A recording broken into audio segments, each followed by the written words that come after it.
Hey everybody, it's Dina Rica with the Creativity Cave, and I couldn't be more excited to be stamping with you today. I have a great card. It's crazy easy to do. It requires almost no skill, and it uses a really cool new product we have, as well as a couple of old products that we have. I shouldn't say old, they're just not brand new out of the new catalog. So first of all, Father's Day is coming up. Perfect time to make a great card that's really simple. I love this old truck because I think this works for so many different men, but it doesn't have to be a Father's Day card, though I made it a Father's Day card. You can see the inside. I have Happy Father's Day, but of course this would work great for a birthday or a retirement card or whatever you might need it for. So let me show you how I put this together, because like I said, it really is easy. I'm going to get a paper to protect my work area. Now, all the dimensions and details are in my blog. There's a link to the link in the description of this video. And don't forget, if you click right here, you can subscribe and never miss any of my fabulously awesome videos, because I do try. So I'm starting with the Country Livin' stamp set. This is perfect for watercoloring, but what I love about it is it's sketchy enough that if you're not an expert watercolorer, you can really sneak by on not much skill. And I'm even going to show you kind of a cheater way to watercolor with markers. So I think you're going to like that. I'm also using the stamp set Guy Greetings because it's full of just what I said, Guy Greetings. So my Tua Classic is in here, as well as there's a Happy Birthday or a Father's Day that works great for this card. You might notice that there is an old car in here, but it's kind of small, and I wanted the bigger car from this, or this is actually a truck, I realize. But I wanted the bigger one for my card because it was going to be kind of a bigger focal point. So what I'm going to do is I have a piece of watercolor paper here. Watercolor paper is the key to this, but before I actually do my watercolor paper, I'm going to stamp the inside of my card. Just grabbing a piece of cardstock for the inside because I didn't have that. So I'm going to take a piece of very vanilla cardstock that I've trimmed down just a little bit, and I'm going to stamp my truck. And the reason I wanted to do this first is because it's in blue ink. This is Dapper Denim. And I'm going to ink that up. I'm going to stamp it off not once, but twice. That way I get a nice light image. I'll stamp that on my card, and you can see it's nice and light. And then when I do the Happy Father's Day right over the top in full strength ink, it really shines through. If you want to know what it looked like with only one stamped off, that would be on the back side of this piece. See, I'll even prove it to you. There it is. Just so you know, there's usually something on the other side of my cards or the back side of the layers. So I liked the extra stamping off, really gave me a lighter shade. So you still see the truck, but then you can see the Happy Father's Day on top of it much easier. Now I also went ahead and embossed this card. This is just a crumb cake card with a new embossing folder that we have. It's one of those cool dynamic embossing folders. It's the thick ones. And this is called Pinewood Planks. And I love the texture in here. It reminds me of the stamps, the background stamp we have, except the planks are larger. You can see they come out much larger than the background stamp planks do. But look at that amazing texture in here. It is so cool. Now, when you're looking at the card, you don't see it so much. So what I did is I took my sponge and a little bit of crumb cake ink, and I wanted to kind of highlight that texture. So I'm just going to take an sponge. I'm kind of just rubbing my sponge over the top. And to kind of make that vintage look feel a little more real, I'm being real uneven and splotchy about the color I'm putting on so that it is not 100% even, okay? And I think that gives me more of a vintage look. But you can see this also does a great job of picking up that texture and really giving it a little more oomph, if you will. Okay, and to add just a little more to that, I thought I would use the manliest of ribbons that we have, which is the burlap trim. So I'm going to just run my fast fuse across here, and if there were ever any questions about how well this stuff sticks, I put this on my sample card, and I thought it was a little low, so I was going to pull it up and move it. Oh no, it was on there pretty good. So you can see I have it up just a little higher on this one. Now I'm going to do a couple things. I'm going to trim the end just a little so it's not totally straight. It's a little bit at an angle. There we go.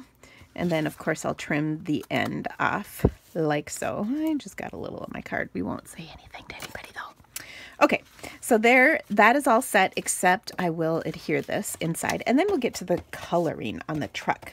Because like I said, even if you don't have any watercoloring skills, which watercoloring is really easy. I don't think you actually even need any skills, but this is truly easy for a beginner, which I love. Okay, now first of all, I have blue ink on my truck, so we're gonna take care of that problem right now. Gotta grab my cleaner, and I'm just going to clean up the ink so that when we stamp it, it's not all blue. There we go, that's good enough. And then I am gonna stamp this with my archival black ink. That is the only ink that is waterproof enough to watercolor with. And we do want to make sure that it is waterproof. So I'm inking it up real good. And then I'm stamping it down. And I really, because this is a bigger stamp, you can see, oh, I'm putting a little more effort into it. Okay. There we go. Wonderful. So we've got it all stamped. Perfect. Now, instead of watercoloring with my ink pads, you could pick up the color with your ink pad. And to do that, just as an example, I squeeze the lid to the ink, to the pad lid, and then I can pick that up with my aqua painter. But I thought a slightly easier way that gives you a little bit more control and makes it a little easier is to color with markers. And then I'm going to soften the lines with my aqua painter.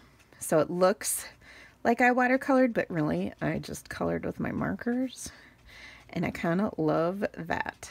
Okay, now I recommend doing one color or one section depending on how big your image is at a time, and then doing the watercoloring so that everything doesn't completely dry in between. Of course, I put my watercolor marker or aqua painter, whatever this thing is called, away already, but pull it back out.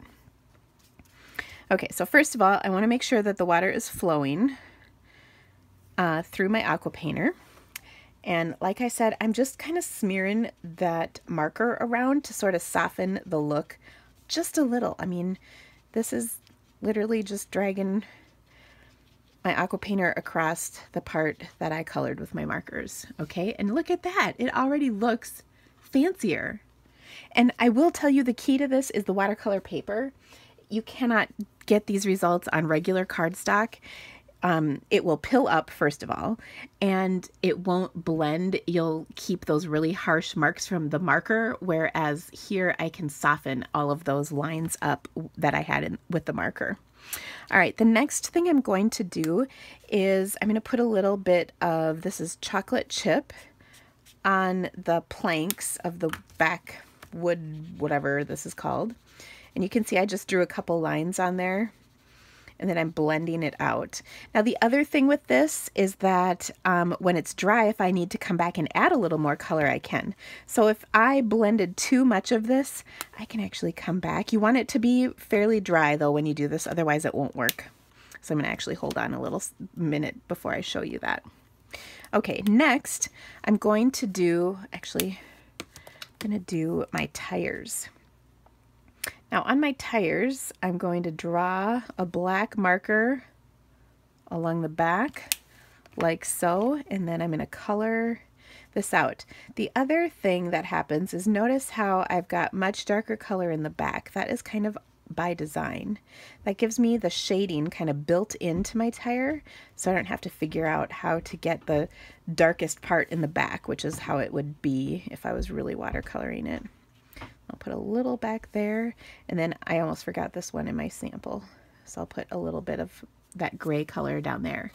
Now look at that. That looks like professionally shaded, but really it's not. Well, I like to think I'm a professional, but I think there'd be a lot of watercolor artists out there who'd disagree, because I'm not fancy. I have to start with stamping. I can't do much on my own. I need the image. That's why I got into stamping, actually, because I could not draw.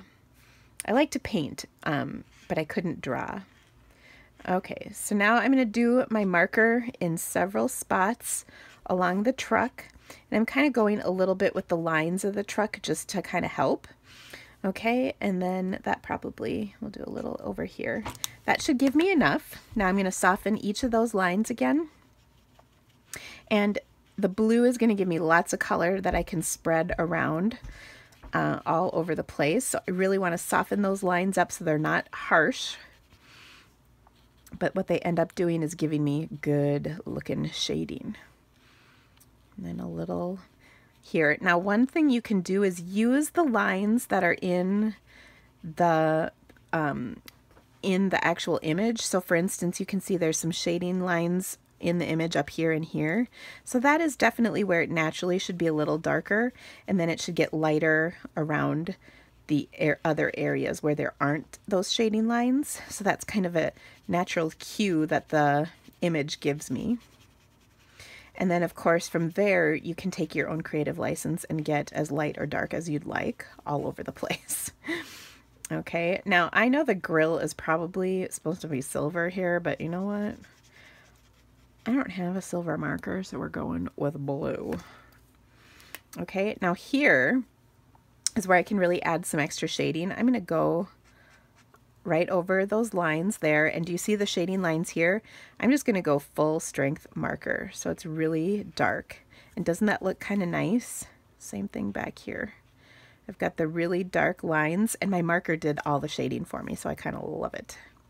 And then I can even put in a few more lines in those shaded spots to just finish out my color. Okay, now I have a little bit of blue left in, so what I'm going to do is kind of go around like there's some sky here. Okay, if I need a little bit more, I can pick up some, kind of lighten it up a little bit, and then just go around the edges of my car.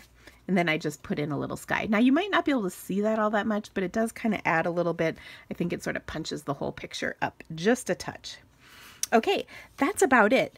If you wanted, like I was trying to start by saying this before, you could actually come back in and add a few more dark lines if you blended out your grass too much. I thought mine was okay, but I just wanted to show you that you can do that. And there you go. Super easy watercoloring.